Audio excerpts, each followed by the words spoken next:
పెంచుతామని, అదేవిధంగా వికలాంగులకు 4,000 ఉన్న పెన్షన్ 6,000 పెంచుతామని ఎన్నికల ముందు మాట ఇవ్వడం జరిగింది. సుమారుగా ఈ రాష్ట్రంలో 50 లక్షల మంది పైచీలకు ఉన్నారు ఏది పెన్షన్ తీసుకున్న వారు. కాబట్టి అదేవిధంగా అర్హత ఉన్న వృద్ధులు కావచ్చు, ఒంటరి మహిళలు కావచ్చు, వికలాంగులు కావచ్చు, ఇప్పటి వరకు ఈ రామచంద్రపురం మండలంలో చాలామంది కూడా అర్హత ఉన్నా కూడా కొత్త పెన్షన్ రాక ఇబ్బంది పడుతున్న సందర్భం తెలిసిందే. అదేవిధంగా ఈ సందర్భంగా ఒకటే విజ్ఞప్తి చేస్తున్నాం. ఈనాడు ఈ ధర్నా కార్యక్రమం ప్రధాన ఉద్దేశం ఏంటంటే ఖచ్చితంగా ఎంఆర్ఓ గారు ప్రభుత్వానికి మా యొక్క, ఎందుకంటే రేవంత్ రెడ్డి గారు మాట ఇచ్చారు కాబట్టి ఖచ్చితంగా కొత్త పెన్షన్ రావాలి. అదేవిధంగా 2,000 ఉన్నటువంటి పెన్షన్ 4,000 పెరగాలి. అదేవిధంగా 4,000 ఉన్నటువంటి పెన్షన్ 6,000 పెరగాలని ఒక ప్రధాన ఉద్దేశంతో ఈరోజు ధర్నా చేయడం జరుగుతుంది.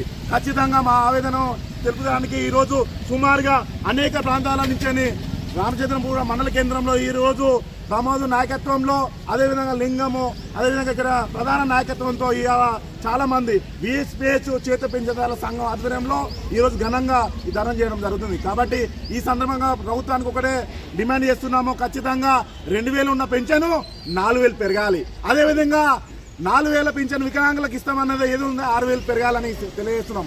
అదేవిధంగా కండరాల క్షీణితో బాధపడుతున్న వారికి 15,000 రూపాయలు ఇవ్వాలని డిమాండ్ చేస్తున్నాం.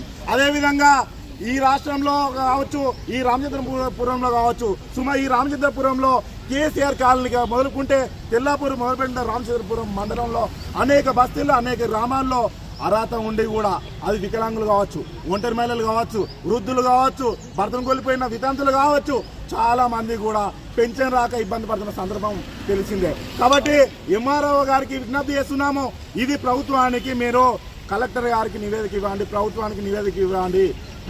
ప్రజాపాలన జరుగుతున్న సందర్భంలో ప్రజల ఆకాంక్ష, ప్రజల అవసరాలు, ప్రజలు కావాల్సిన పెన్షన్, ఈ కాన్స్టిట్యూషన్ భారత రాజ్యాంగ ప్రకారం రాజ్యాంగపరమైన హక్కు పెన్షన్ అనేది. ఖచ్చితంగా ఈ పెన్షన్ అందరికీ వచ్చేలాగా, పెన్షన్ పెరిగేలాగా గవర్నమెంట్కి మీరు నివేదిక ఇవ్వండి అని తెలియజేస్తూ అందరికీ ఉద్యమాలు తెలియజేస్తూ, ఇప్పుడు 2,000 ఉన్న వాళ్ళకు 4,000 ఈసారి ఎలక్షన్ల ముందు హామీ ఇచ్చిండు రేవంత్ రెడ్డి.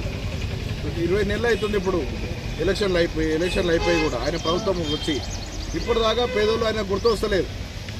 ఇక్కడ ఉన్న వాళ్ళంతా పేదోళ్ళే, అంతా రామచంద్రపురం మండలం నియోజకవర్గం నుంచి వచ్చినాము. కేసీఆర్ నగర్, కొల్లూరు, నాగలపల్లి, మాది ఇదే మండల్. ఖచ్చితంగా ఉన్న వాళ్ళంతా పేదోళ్ళే ఉన్నారు కాబట్టి ఖచ్చితంగా వికలాంగులు ఉన్నారు, వృద్ధులు ఉన్నారు, ఒంటరి మహిళలు ఉన్నారు, భర్త లేని వాళ్ళు ఉన్నారు.